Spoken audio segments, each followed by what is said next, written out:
Amis Shalom Uvracha. Alors nous allons, Bezrat Hashem, aujourd'hui parler un petit peu de Pessah. Essayer de rentrer un petit peu dans toutes les lois concernant les trois interdits de Pessah, à savoir le Issour de Balirae, Balimatzé et l'interdiction de manger du Chametz à Pessah.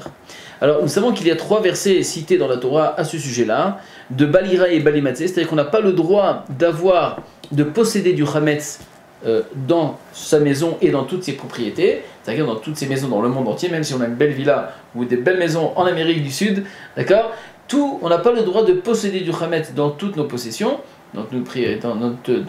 d'accord, et on n'a pas le droit aussi de voir le Chametz. Maintenant, quand on parle de voir et de posséder, nous parlons uniquement de notre Chametz à nous personnellement. Ça veut dire que la Gemara a déduit dans Masechet Psachim qu'en réalité, que uniquement le Chametz qui nous appartient à nous. Mais s'il y a de Chametz qui ne nous appartient pas, qui appartient à un goy, à un non-juif, il n'y a pas de problème. Même si on le voit, même si il est chez nous à la maison, il n'y a aucun souci. Maintenant, une aussi un des Issourim, un des interdits aussi, c'est de manger du Chametz. Maintenant, qu'est-ce qu'il en sort de ces trois interdits-là? Alors, c'est pour cela que nous avons l'obligation, d'accord, à Pessah, c'est-à-dire le jour Yud Gimel, le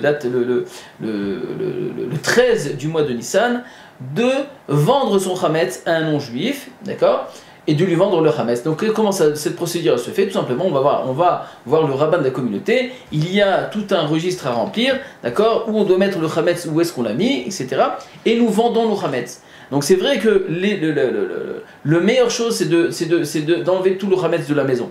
Mais des fois il arrive que nous avons une grande quantité. Et donc s'il y a une perte d'argent, alors il est permis d'utiliser cette vente de Chametz, bien qu'il est permis à 100% dans les grandes surfaces comme les grands supermarchés, etc.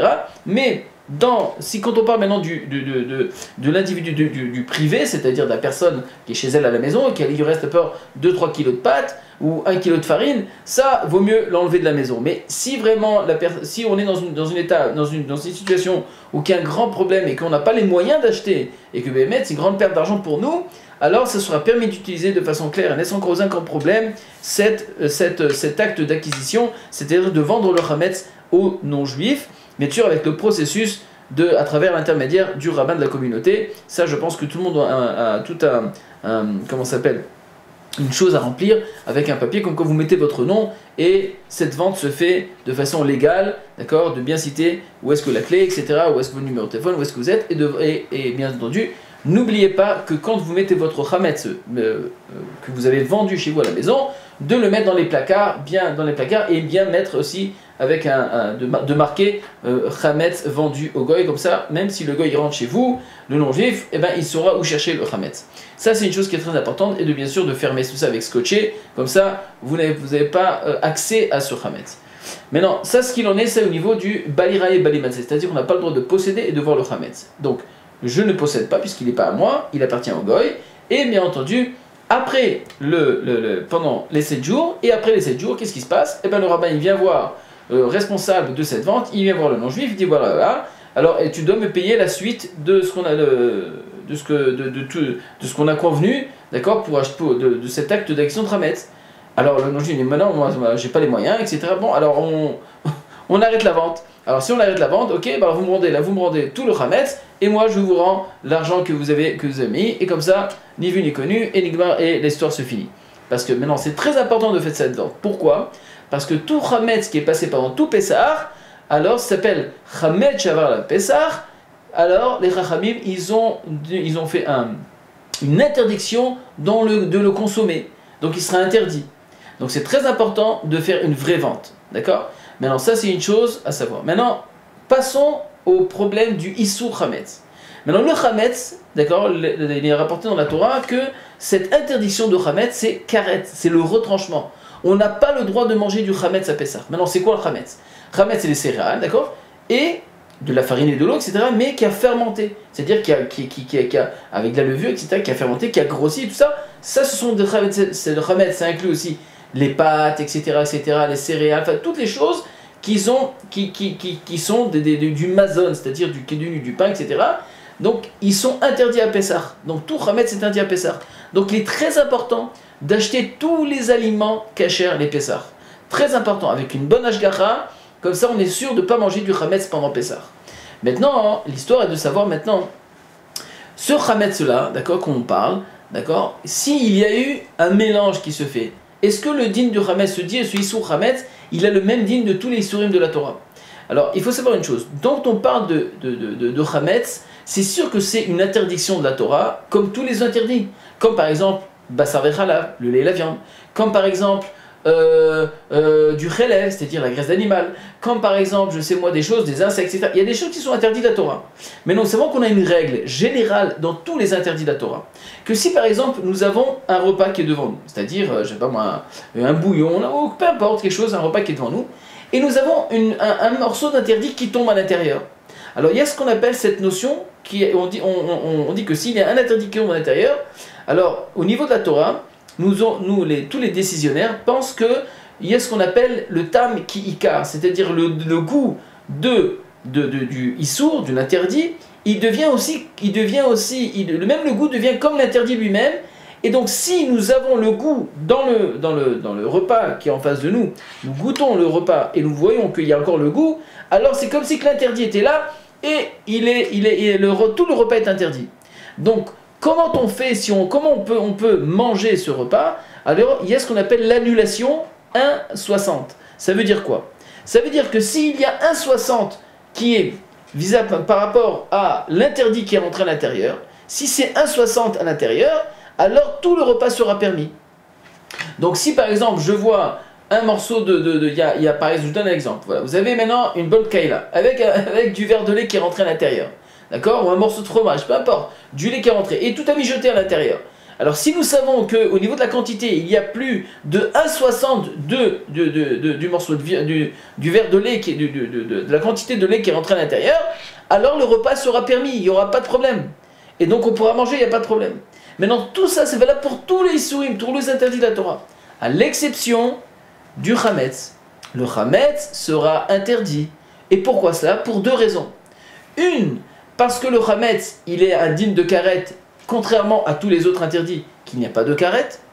Deux, le problème du Hametz, c'est que toute l'année, il est permis, alors que les autres interdits, ils sont interdits toute l'année, alors que là, il est permis. Donc on a tendance à toucher le Hametz, on a tendance à manger le Hametz. Donc les Rachamim, qu'est-ce qu'ils ont fait? Ils ont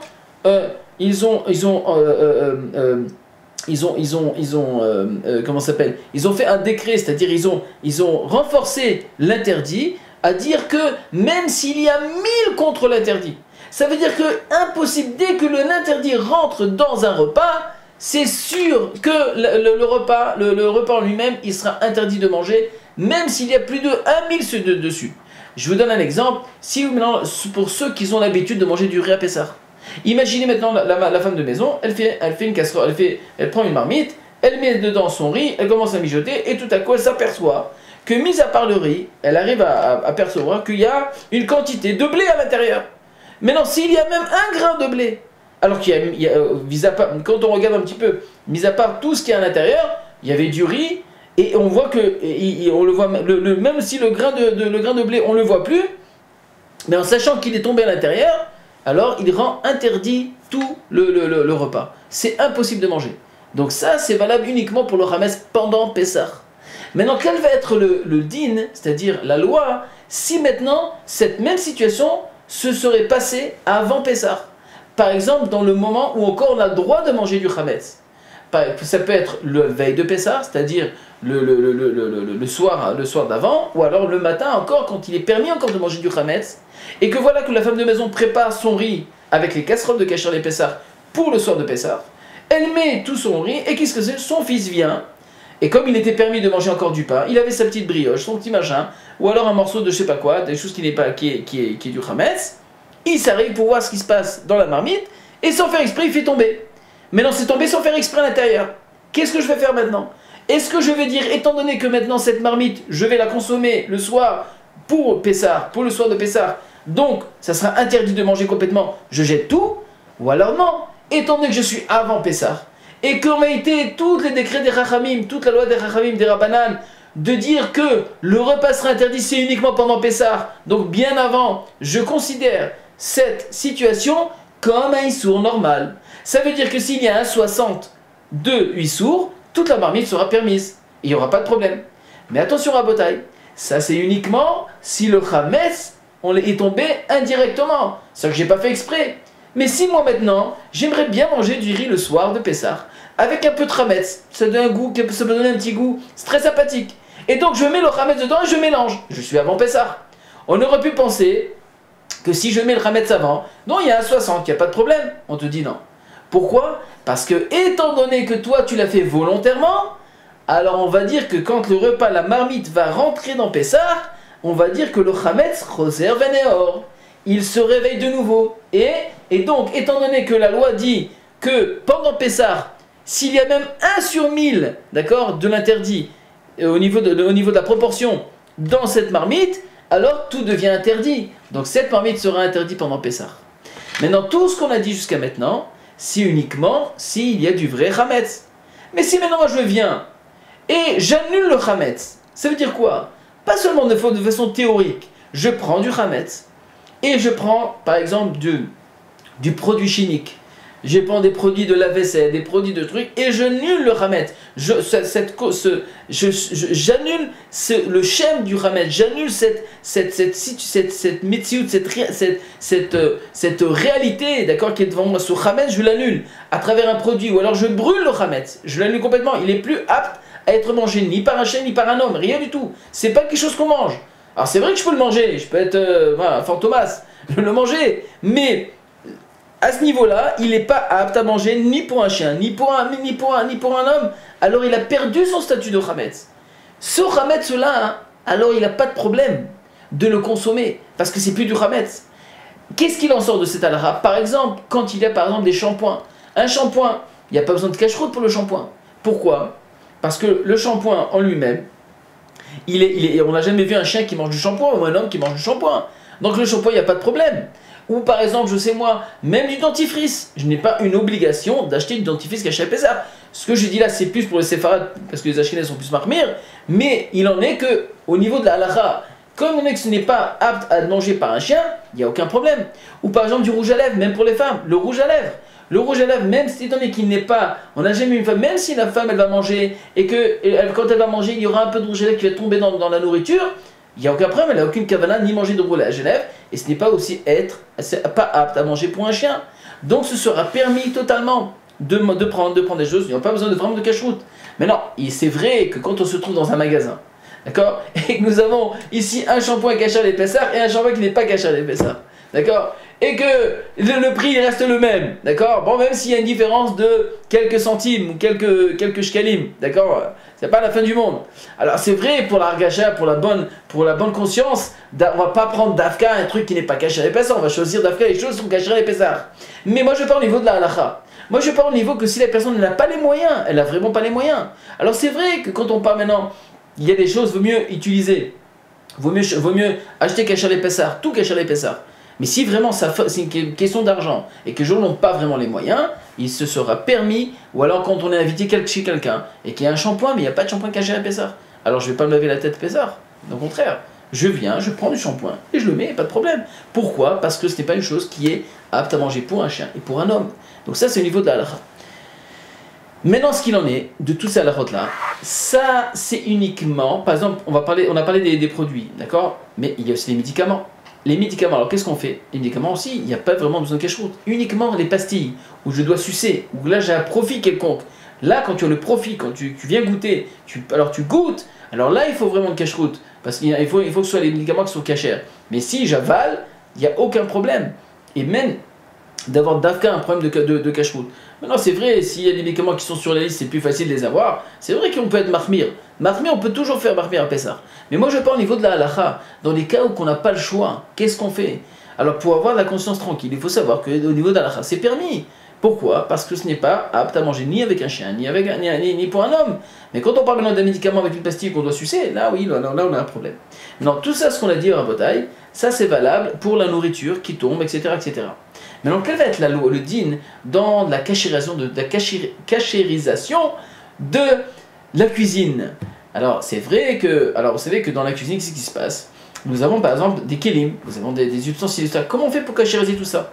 Alors, si, va dire qu'on doit nettoyer tout le chametz, parce que le chametz, on n'a pas le droit de manger, on a dit. même si le Hametz, d'accord, il est devant nous, etc., on doit l'enlever, on doit bien nettoyer chaque chose pour qu'il n'y ait pas le Hametz. Maintenant, le grand problème qu'il y a, ce n'est pas seulement le Hametz qui est dans les parois qu'on a bien nettoyé, c'est le Hametz qui est à l'intérieur. Donc nous avons une règle au niveau de la halakha qui nous dit Kebol o karpolto, c'est-à-dire de la façon comme le Hametz il est rentré à l'intérieur, de la même façon on va le ressortir. Et si on le ressort, alors le Keli il sera permis.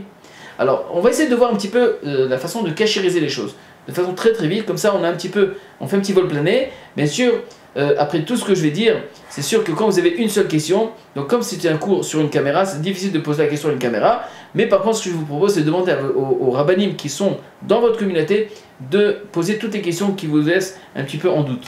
Alors on va passer un petit peu au niveau du four. Le four c'est très simple. Il faut d'abord bien nettoyer le four avec tous les produits chimiques que vous avez, vous nettoyez bien le four.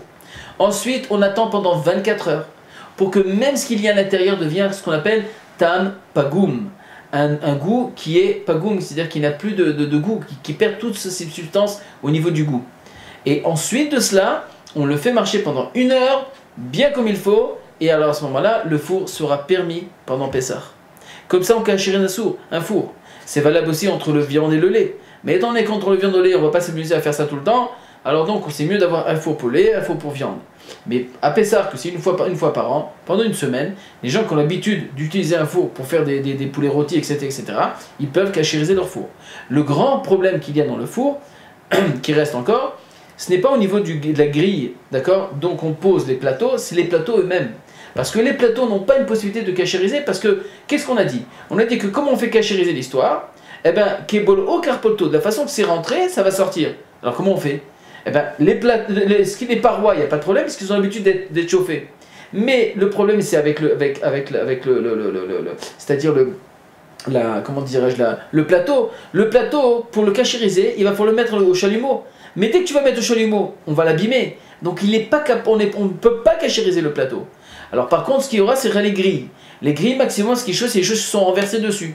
Donc il va falloir maintenant les cachériser. Ou soit ce qu'on peut faire, c'est au niveau des grilles, c'est-à-dire où est-ce qu'on pose le plateau, c'est de mettre de l'aluminium, d'accord, à un certain degré d'épaisseur, pour pas qu'il se déchire pendant Pessah, qu'il soit pas trop épais mais pas trop fin.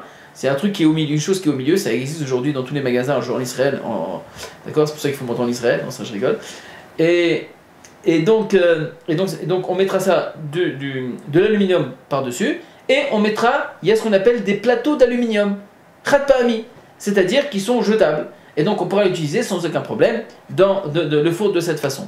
Maintenant il y a ce qu'on appelle les feux. Alors les feux aussi, la même chose, on va bien nettoyer toute la surface de l'histoire. Le plan de travail où il y a les feux qui sont posés, on prendra de l'eau chaude parce qu'en général, qu'est-ce qui s'est passé là-bas? C'est que des fois on a par exemple des pâtes à la sauce et donc se sont renversées, ou alors de la dafina qui s'est renversée, etc. Alors il va falloir maintenant comment? Kebol o karpoto, comme c'est rentré, on le ressort. Alors on va prendre de l'eau chaude et on va mettre de l'eau chaude quand tout est sec et bien nettoyé. On verse de l'eau chaude et c'est comme ça qu'on arrive à enlever tout ce qui est imprégné à l'intérieur. Maintenant, au niveau des feux, on les nettoie bien. Et ce qui est important, c'est-à-dire le fer qui est posé sur le feu, sur laquelle est posé les marmites. Ce fer-là, vaut mieux l'entourer avec de l'aluminium. Bien qu'après qu'on l'a bien nettoyé, de l'entourer comme avec de l'aluminium. Et c'est de cette façon qu'on pourra l'utiliser pour ceux qui veulent utiliser leur cuisinière. Mais ceux qui ont une autre cuisinière pour Pessah, c'est encore mieux, pas besoin de nettoyer. On nettoie un petit peu, on ferme, et that's all, et ça suffit. Ça, c'est valable pour la cuisinière. Maintenant, pour le plan de travail, en général, c'est qui est fait en marbre. Alors là, il faut bien nettoyer le marbre, d'accord, le faire en sorte qu'il soit sec à 100%, de prendre comment ça s'appelle, de l'eau chaude, encore une fois de l'eau chaude dans un kumkum, d'accord, de prendre de l'eau chaude et de faire passer comme ça dans tout le marbre, dans tout le plan de travail, et c'est comme ça qu'on cacherait l'histoire. Il n'y a pas aucune obligation de mettre d'afka du PVC et de le vêtir, tout ça. Ça, c'est les gens qui n'ont pas envie de travailler, ils n'ont pas envie de nettoyer, ils peuvent mettre du PVC, ça peut remplacer. Mais ceux qui veulent utiliser quand même leur marbre, il n'y a pas de souci. Le grand problème qu'on aura, c'est rien qu'uniquement de l'évier. Si l'évier est fait en kheres, c'est-à-dire en kharsina, on ne peut pas le cachériser. Pourquoi? Parce que c'est de la porcelaine ne peut pas être cachérisable, et donc les choses sont restées, ils restent à l'intérieur, et donc ça fait des problèmes. Alors, la meilleure chose à faire, c'est d'acheter un évier en plastique, d'accord, ça coûte rien du tout, vous placez qui s'emboîte bien dans votre évier, et là, il n'y a pas de problème. Maintenant, pour ceux qui n'ont même pas les moyens et qui ne trouvent pas d'évier comme ça, alors la seule possibilité, ça sera possible d'utiliser c'est-à-dire l'évier, mais faire très attention de ne pas mettre de l'eau chaude à l'intérieur. Parce que le grand problème, comment vous avez, de bien le nettoyer avec du produit, etc., de l'astiquer, de frotter, etc. Mais pour pas que les choses qui sont imprégnées, le chametz qui est à l'intérieur, puissent ressortir, il ne faut pas utiliser ça avec de l'eau chaude bouillante, parce que si on l'utilise avec de l'eau chaude bouillante, alors on rentre dans des problèmes de chametz, et tout passe et tout, et on fait un rembalagade dans tous les kilim qui sont cachés les pessars. On peut les rendre taref pour pessar. Donc ça, il faut éviter de mettre de l'eau chaude. Maintenant, si ce sont des éviers en massif, en évier en inox, et aussi le plan de travail dans l'inox, alors il n'y a pas de problème, là-bas on prend de l'eau chaude, et de la même façon, on enlève, on cachérise toute l'histoire, tout le plan de travail avec l'évier. Ça c'est valable pour ça. Maintenant le frigo, on nettoie normalement, on enlève tout le chametz, etc. On nettoie bien, il n'y a pas de problème parce que c'est toujours été froid. C'est valable pour le congèle, on nettoie, on le décongèle et puis on le nettoie. Maintenant, pour les maps, les serviettes de table ou alors c'est-à-dire les nappes de la table, les tables on les nettoie bien et puis après on prend toutes les nappes et puis on les met dans la machine à laver. On va poser la question sur le lave-vaisselle. Le lave-vaisselle aussi c'est la même chose, il faut bien nettoyer avec du produit, etc. Et bien entendu, et l'attendre, vaut mieux attendre quand même 24 heures, parce qu'il quand même il y a beaucoup de choses là-bas, et la meilleure chose à faire, c'est tout simplement mettre du produit à l'intérieur, de la faire marcher une fois, bien comme il faut, à fond de la caisse, d'accord, et ça cachérise de la vaisselle sans aucun souci. Maintenant pour comment ça s'appelle, le micro-gaz c'est le micro-ondes. Alors, c'est vrai qu'il y a discussion, il y a de différents micro-ondes, mais moi je parle des micro-ondes de façon normale. Alors, en général, il est autorisé, comme c'est marqué dans l'écoute Yosef, d'accord, alors Yosef il permet, de prendre le micro-ondes, d'accord, de bien le nettoyer, et tout simplement de mettre une casserole avec de l'eau, et attendre que l'eau, elle s'évapore et elle déborde. Dès qu'elle a débordé, on a cachérisé le micro-ondes, on peut l'utiliser. C'est bien important aussi de prendre c'est-à-dire ce qui repose, sur laquelle on pose les casseroles, les assiettes, sur une espèce d'assiette en verre. Ça vaut mieux bien la nettoyer et bien sûr de la cachériser avec de l'eau chaude, bien que c'est que du verre, donc il n'y a pas de problème. Mais il est préférable, mais quand vous rentrez vos aliments pendant Pessah, qu'ils soient quand même fermés. C'est-à-dire de les rentrer à l'intérieur avec des choses et les fermer bien tout autour, comme ça on ne rentre pas dans des problèmes de marloquette à ce niveau-là. Ça c'est au niveau du micro-ondes. Alors maintenant, si on continue un petit peu encore au niveau des casseroles, bon, en général il vaut mieux avoir des casseroles cachées les pessards, d'avoir des assiettes cachées les pessards. Pour les verres, alors c'est une marloquette entre Sefarad et Ashkenaz, les verres en général, on peut les utiliser, bien qu'aujourd'hui on a ceux qui ont déjà une vaisselle de Pessar, ils ont aussi les verres de Pessar parce que combien ça coûte pas très cher. C'est vrai que les Ashkenazim au niveau de la composition du verre, alors ils disent que ça ressemble au porcelaine et ça imprègne aussi le chametz. En tout cas, vadaï que les vrais Sefaradim, ils peuvent utiliser les verres et il n'y a aucun problème. Si par exemple on a des invités et puis il y a plus de personnes et qu'on n'a plus de verres, on pourra prendre des verres qui sont posés, on n'a pas besoin de les vendre, etc. Maintenant, pour tous les autres kelim, même qu'on a parlé de la vente tout à l'heure, il faut savoir que quand on va vendre la vaisselle de Pessah, faire très attention de ne pas vendre les kelim, parce qu'après il faudra tout tremper au mikvé. Et là, il faudra vendre le chametz qui est imprégné dedans à l'intérieur. D'accord? Ça, c'est une chose. Maintenant, passons un petit peu dans tout le reste de la maison. Donc, ce qu'il faut en vérité, c'est sûr qu'à Pessah, on a bien nettoyé toute la poussière de Pessah, et de faire renouveler un petit peu tout, d'accord, mais l'essentiel, Rabotai, c'est d'enlever le chametz de Pessah. Et le chametz de Pessah, en vérité, qui est symbolisé par le Yetzer Hara, d'accord, ce chametz qui vient expliquer un petit peu cette notion de Yetzer Hara, c'est en vérité, après tout ce qu'on a travaillé, c'est enlever aussi le chametz qu'il y a dans notre cœur, c'est-à-dire enlever le Yetzer Hara qu'il y a dans notre cœur, et faire en sorte, Bezrat Hashem, que à travers cette histoire, on arrive à enlever vraiment toutes les mauvaises choses de notre cœur. Maintenant, si on parle au niveau des cuillères, des fourchettes, des couteaux, etc., Alors c'est très simple. Vous savez, il y a ce qu'on appelle aujourd'hui dans différents endroits, alors il y a ce qu'on appelle des grandes marmites comme ça à l'intérieur, même on peut faire ça à la maison. On prend une marmite cachère, d'accord, pas de problème. On fait bouillir de l'eau, d'accord, ça fait blou blou blou blou. On prend les fourchettes et les cuillères qu'on a et les couteaux, on les rentre à l'intérieur. Et on attend de nouveau que ça fasse blou blou blou blou, d'accord, que ça commence à faire des bulles. Dès qu'il y a des bulles, on les retire et c'est bon, ils sont cachés à l'épaisseur. Et c'est valable à Bretagne, même quand on a des choses, comment ça s'appelle, un problème de bassar bechalav et tout ça, c'est de la même façon qu'on cachérise les casseroles et les couverts. Maintenant les casseroles, c'est vrai que c'est difficile d'avoir une grosse casserole pour rentrer la casserole en elle-même. Alors ce qu'on fait en général, il y a des grandes cuvettes comme ça qui sont dans toutes les communautés en général, et avec des gros chalumeaux qui font bouillir de l'eau, et là-bas on peut cachériser toute la vaisselle qui est pour Pessah. Maintenant aujourd'hui, Baruch Hashem, que je vous redonne tellement d'abondance, on peut tous avoir quand même quelques casseroles pour Pessah, mettre dans un carton et les sortir tous pendant Pessah et les utiliser pour avoir une vaisselle de Pessah, c'est plus agréable. On a les belles assiettes de Pessah. Et ce jour est tellement important, donc moi ce que je vous propose aussi, c'est de faire une bonne sieste avant le soir du Seder, pour pouvoir bien profiter du Seder et de ne pas s'endormir un soir qui est tellement important, qui est marqué dans le Zohar HaKadosh, qu'Akadosh Baruch Hu, il fait taire tout le ciel et tout le monde céleste, et dit écoutez mes enfants en train de me louer, de raconter la façon comment je les ai fait sortir d'Égypte à travers tous les miracles. Et donc c'est un soir qui est tellement important. On se bat depuis Purim jusqu'à Pessah à faire en sorte que tout soit bien et propre pour le soir du Seder de Pessah. Donc il faut faire très attention de bien se reposer pour vraiment profiter de ce Seder magnifique. Azir, Hassan, Bezrat Hashem, en vous souhaitant tous, à toute l'équipe et tous les participants et les téléspectateurs de Espace Torah, Bezrat Hashem, je vous souhaite à tous Pessah Kasher, Vesamer. À très bientôt.